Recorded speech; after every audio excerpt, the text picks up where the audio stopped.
All right, I'll start us off. Sure.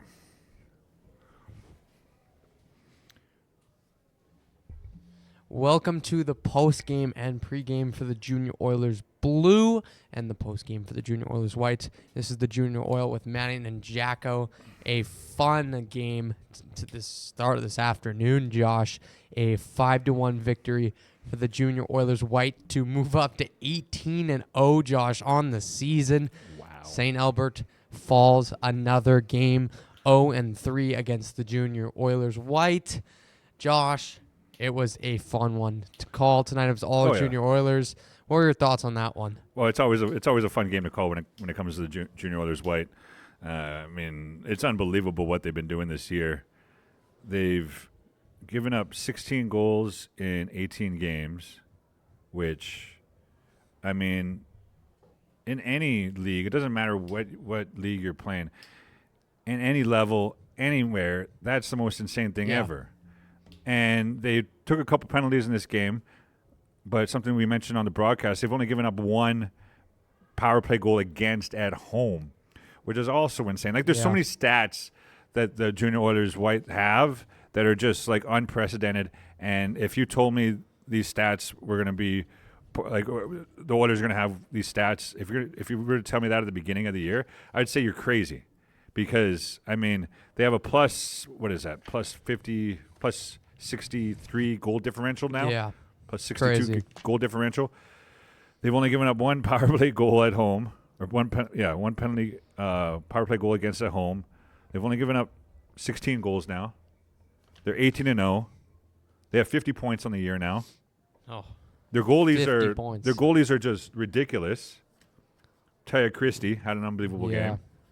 Ella Dunham-Fox, awesome. whenever she's in net, she's solid. Yeah. Like, I don't think there's any criticism you can have against the Edmonton Junior Oilers White.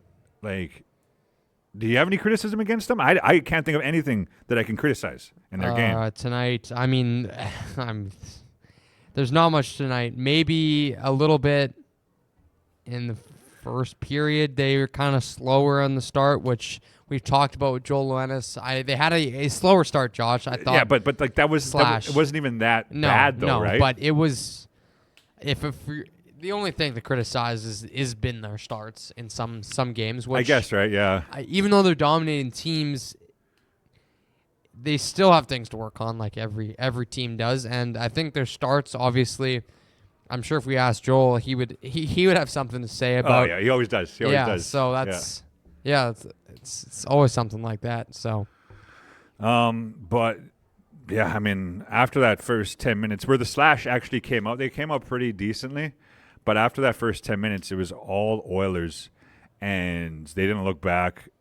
Loberg dumped that first one home after a beautiful, beautiful setup by Grant, who was all over the ice.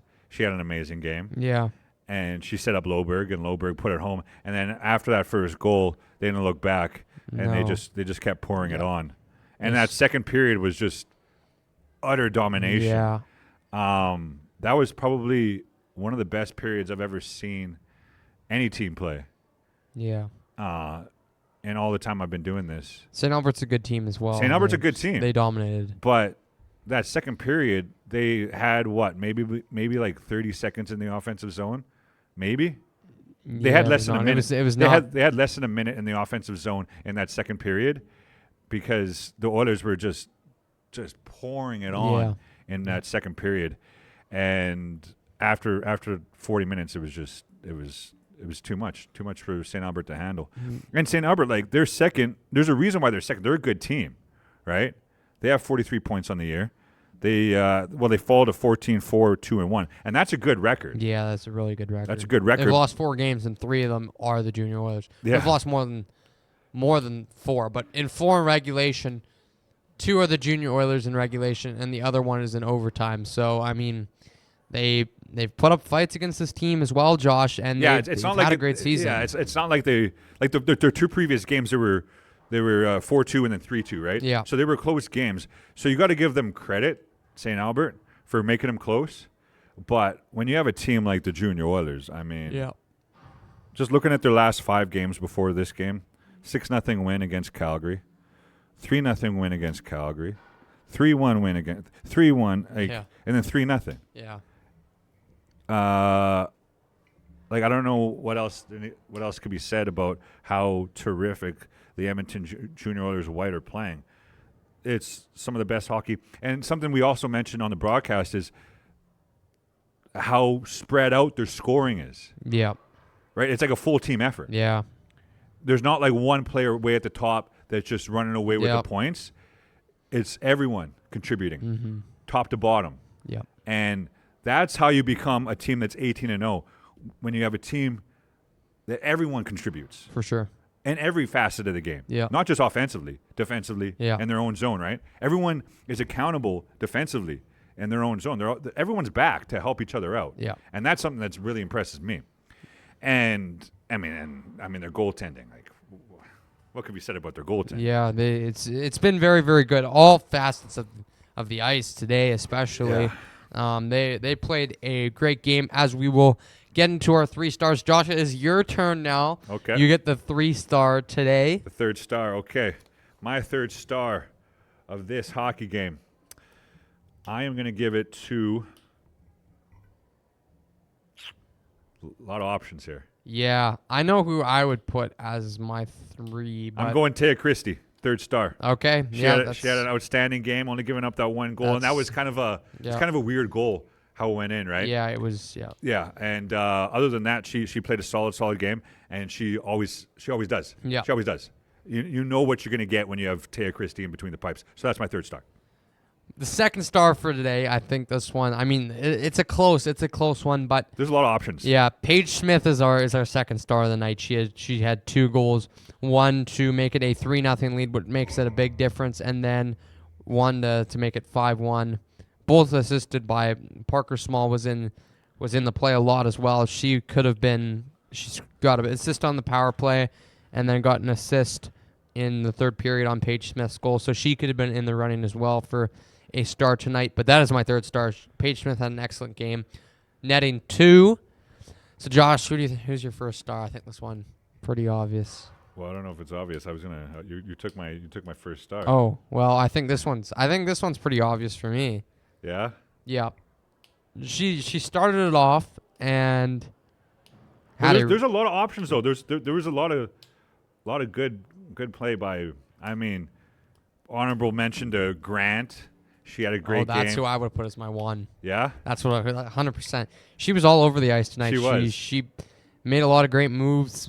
Started it off on a bang. That would have been my 1st star, but let's see yours. I guess I'll go with Grant because I was going to go with Loberg, but Loberg wouldn't have had that first goal if it wasn't for Grant's hands, right? Yeah. Grant set her up like perfectly. I would agree. I mean, as much as Loberg's a great player tonight, Grant was, in terms of just looking around the ice, Grant was the dominant player for the Junior Oilers in my opinion. Well, yeah, but also like Marta Rana was all over the ice too. Small is always all over the ice. There was so many players that had like really Sandra Gray was all over. And something that we mentioned also on the broadcast was they're missing the captain, Layla Matthew. She was out today. Yeah.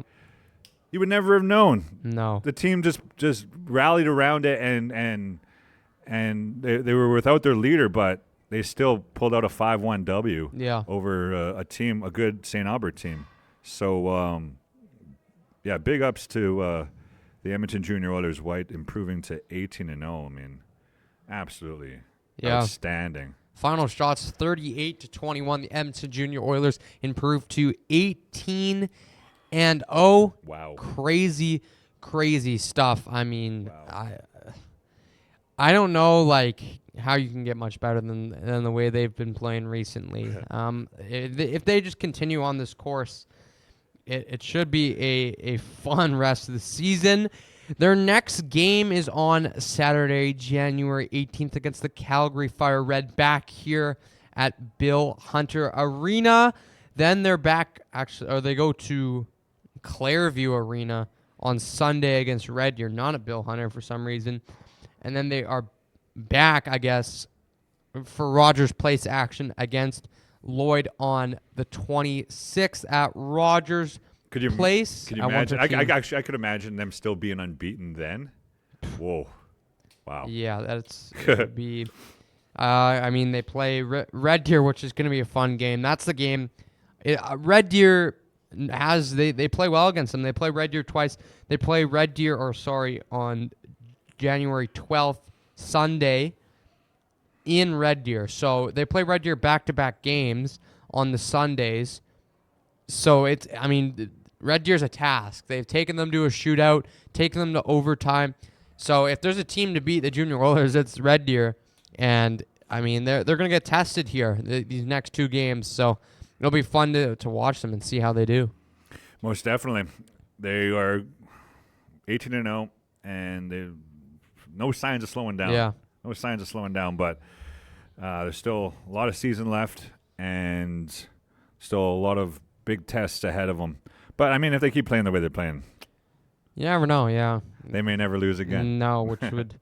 I mean, as much as that's crazy and all, I think for the benefit of the team, it's good to sometimes see them go through, which is good. They played in the U20-22 tournament, Josh. Like we said on the broadcast, it's good that they get to play some higher competition because they've just been waxing every team in this league. And exactly. It's good to see some teams that aren't in your league. See some different competition. The boys' teams do it all the time. The girls' teams not as much. So it's good to see them get out and get some different competition for sure. And they had a good performance out in Ottawa against the U22s. So, I mean, they're going on all cylinders. Yeah. And no sign of slowing down. So. Yeah, it'll be interesting to see next time they're here. See how, because it could be totally different if they lose to Red Deer. See how the mindset changes. But other than that, yeah, not much to say about this team. As we move on, we didn't do a pregame today, so we did the postgame for the Junior Oilers White. But now we move on to a fun game tonight, Josh. The Junior Oilers Blue taking on Grand Prairie. They play tonight. The Junior Oilers Orange also play tonight at 7:30. So during the broadcast, we will keep an eye on that game, playing against the Calgary Royals. Mm-hmm. And then both teams are back at action on Tuesday at Rogers Place. Ooh, yes. So that's going to be a fun game. Hopefully we're broadcasting that one. Hopefully we're there. Well, we're going to be there regardless. Yeah. It's just a matter of how the broadcast is going to go. Yeah, so we'll keep you tuned on that. But 7:45 tonight, puck drop. The Junior Oilers Blue taking on Grand Prairie, a kind of streaky Grand Prairie team coming off a loss against the Fort Sask Raiders and off a win. So a win, then a loss against Fort Sask. And the Junior Oilers playing the best hockey they can play right now, but they're feeling some setbacks right now, Josh. And unfortunately, Eric Ripka, like we talked about, one of their top scorers is now out for the season, so that is really unfortunate. Yeah, he was a huge loss. Yeah, so it's too bad that he's gone. But and then also, they also learned that Ashton Lee was called up and signed with the Devon Extreme, the AJHL team. He will also likely be gone for the entire season, as he will be with the Devon Extreme. So best wishes to him. He's a third-year player, a huge piece of this team as well. Yeah. So they're going to have a couple holes that they're going to have to fill. It'll be interesting to see how they're able to what assets they're able to use to fill those holes. Yeah. And those players that do come in, how they gel with this team that's been playing pretty well. There's still a lot of hockey to be played. But as far as this game, this is the second time that they've played the Storm, and the Storm actually beat them the first time back on November 3rd. It was a high-scoring affair, 7-6 was the final back on the 3rd of November. But the Grand Prairie Storm, they've been kind of sputtering along a little bit. They have a 9-15 record, opposed to the Junior Oilers record of 14-4. Yeah. So it should be a good game, but I think the favorites are obviously the Junior Oilers for sure. But I mean, the Storm. They got some good goal scorers. They got some high really end, some really top players. yeah, some high end players. Max Fogel, he's got 31 points on the year, which is really impressive. And then 26 points from Fitzgerald, 24 from Bugdell, 20 from Fisher, So 18 from Lorenz. So that's like that whole top line you got to watch out for. Yeah. Obviously they got some high end skill on their top end. Yeah. But a lot like the Junior Oilers White, the Blue, all over the map for they're scoring. yeah they're spread out. Right. Their for sure. their stats are more spread out. Not as top heavy as they were last year. Yeah. Both teams last year were top heavy. I would say Orange is kind of top heavy as well in that way. But again, Junior Oilers Blue, they had Nolan Stewart last year. Yeah. Very, very good first-year player. So they spread out the scoring this year, Josh. And leading scorers Nathan Gunther with 22 points. And he's a D-man. Yeah. He's got 8 goals. Then Memphis Adnikin, who's one player of the week I saw this week. Nice. 22 points he's catching. Gunther, he's played very, very well. Now possibly one of their top forwards. Declan Brickman right behind him with 20 points. So, again, they lose some forwards. They lose probably 2 of their top 3 forwards, Josh, which is really unfortunate. Yeah, it's a big kick to the gut. But this team, I mean, they've been kicked around. They've had guys in the hospital with pneumonia. They've had some sickness. Now they're dealing with some injuries. And that's the one thing about the Circle K Classic. I mean, you're kind of just there to be like, hey, we're in the Circle K Classic, right? You're playing the best competition, but the problem is there's always going to be injuries that come with it, and right now it's affecting them, losing Eric Ripka in that way, Josh. Yeah, it's a big loss. I'm just looking at the stats there for the Storm. They give up a lot of goals. Yeah. They've given up 114 on the year. So minus, let me do the math real quick, minus 21 in the goal differential department, opposed to the Oilers, who are plus 25. Yeah. So big difference Big there. differential, yeah. So if you're Grand Prairie, you got to keep the puck out of the back of your net. Yeah, for sure. And because if the Oilers, if they, get any sort of momentum early on, you can only assume that they're just going to keep pouring it on. The penalty kill for Grand Prairie as well is hitting 76% is not great either. No. And the Junior Oilers power play, 21%, 22% at home is very solid. Nathan Gunther very, very good on that power play. Yeah. So they gotta step up to the task, Josh. I know they played them last time well and ended up winning 7-6, but the Junior Oilers. Yeah, if you look at the last 10, though, both these teams are kind of evenly matched. Yeah. 6 wins for the Oilers in the last 10, 5 wins for the Storm. So it's not a given that the Oilers are going to come out with a W here, right? So it should be a good game. Really looking forward to it. The Grand Prairie, high-end scoring. Oilers, more spread out.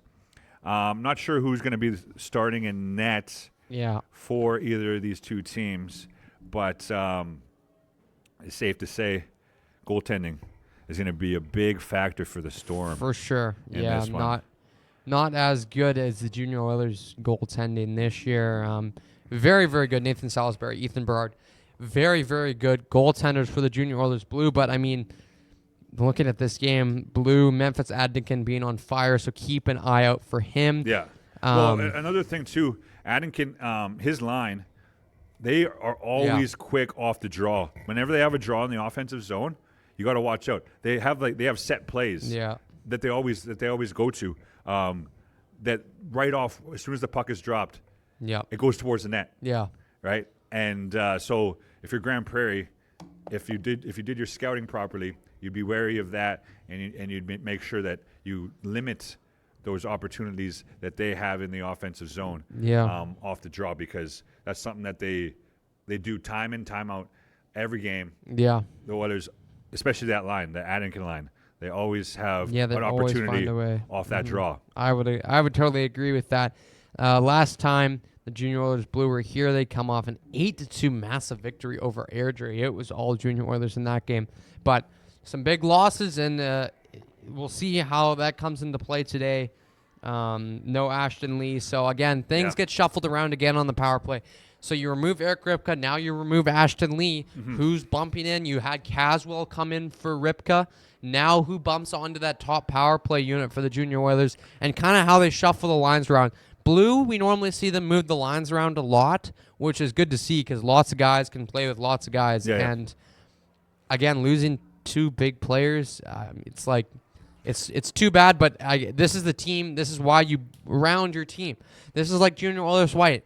Their team is so rounded. They're missing their captain today, and they beat the top team 5-0 because their team is so round, right? Yeah, exactly. If you're Junior Oilers Orange, you lose Ben Harvey, you lose one of those guys. It's a total different factor, right? So they're a very, very round team, and again, they've been playing some great hockey, despite going through some of the bigger bumps that a team could face. Yes, but well said. They do have a fully round team, but if you're Grand Prairie, you want to utilize this opportunity where you're going to have two new faces in the Oilers lineup. For sure.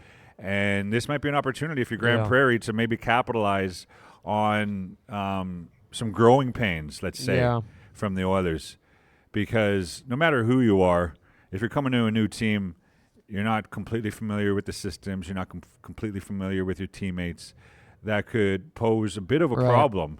So if you're Grand Prairie, this might be an opportunity for you. If you're playing the Junior Oilers Blue, this is your time to beat them. And another important thing to mention, Junior Oilers Blue are back at it on Tuesday at Rogers, right? And we saw Orange come back and beat them last time with scoring with that little amount of time. So Blue going to have to face an Orange team who beat them last time, Josh, and are playing decent hockey. Yeah, and both teams playing tonight too, right? So they're both going to have the same amount of rest. For sure.